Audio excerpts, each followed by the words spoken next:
نحمده ونصلي على رسوله الكريم اما بعد فاعوذ باللہ من الشیطان الرجیم بسم اللہ الرحمن الرحیم۔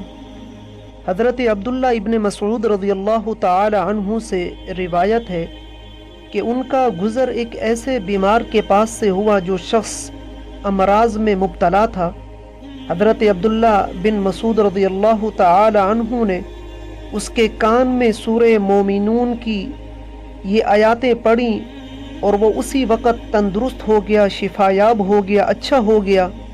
رسول اکرم صلی اللہ علیہ وسلم نے حضرت عبداللہ ابن مسعود رضی اللہ تعالی عنہ سے دریافت کیا کہ آپ نے اس کے کان میں کیا پڑھا تھا؟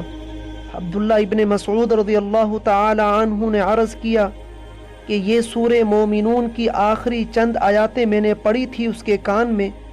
رسول اکرم صلی اللہ علیہ وسلم نے فرمایا، قسم ہے اس ذات کی جس کے قبضے میں میری جان ہے، اگر کوئی آدمی جو یقین رکھنے والا ہو یہ آیاتیں پہاڑ پر پڑھ دے تو پہاڑ اپنی جگہ سے ہٹ سکتا ہے۔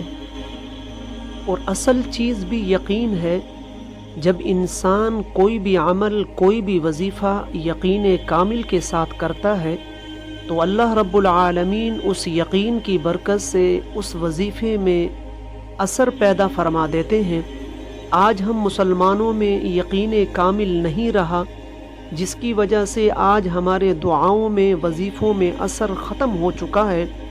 حجاج بن یوسف ایک ظالم بادشاہ گزرا ہے، ان کے سامنے ایک صحابی رسول آئے اور حجاج بن یوسف انہیں شہید کرنا چاہتے تھے، لیکن اس صحابی رسول نے حجاج بن یوسف کو کہا کہ تو میرا ایک بال بھی گیلا نہیں کر سکتا۔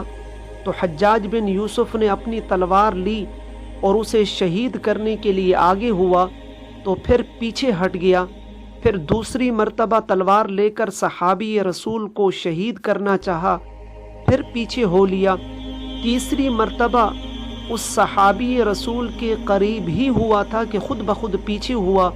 تو اس صحابی رسول نے فرمایا کہ کیا ہوا، کیوں شہید نہیں کر سکے؟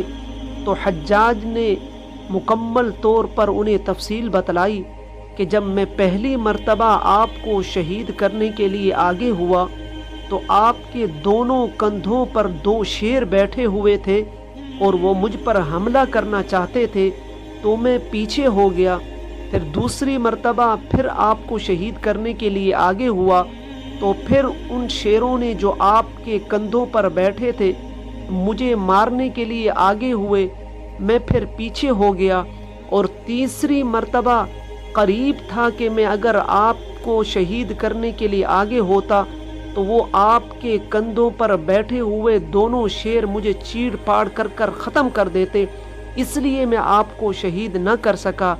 تو پھر اس اللہ کے پیارے پیغمبر کے پیارے صحابی نے عرض کیا کہ میں اللہ کی نبی کی بتلائی ہوئی دعا صبح شام پڑھتا ہوں، اور اللہ کے نبی علیہ الصلاۃ والسلام نے ارشاد فرمایا کہ جو دعا صبح شام پڑھ لی جائے تو اسے کوئی چیز نقصان نہیں دے سکتی۔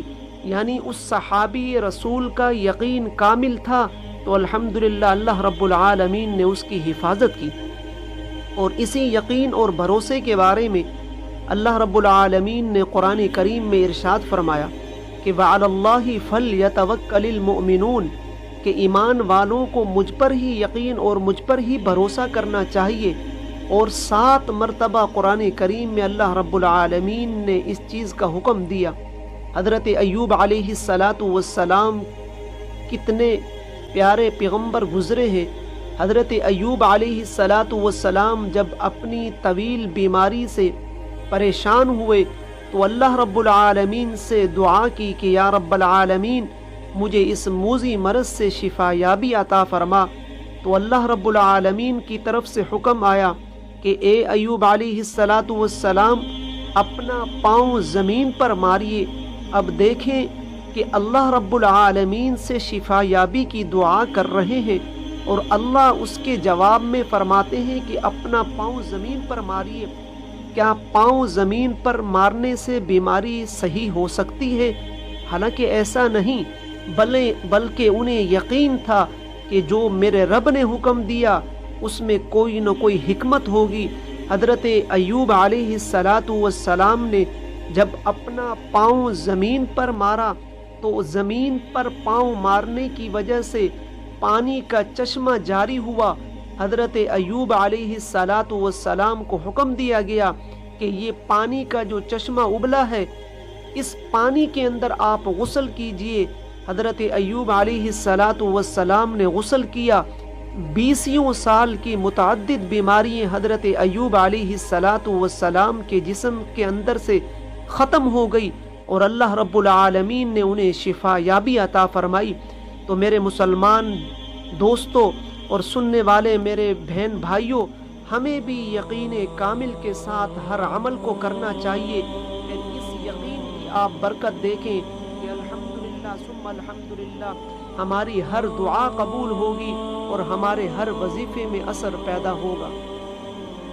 Thanks for watching. Don't forget to subscribe this channel, like, share and comment below.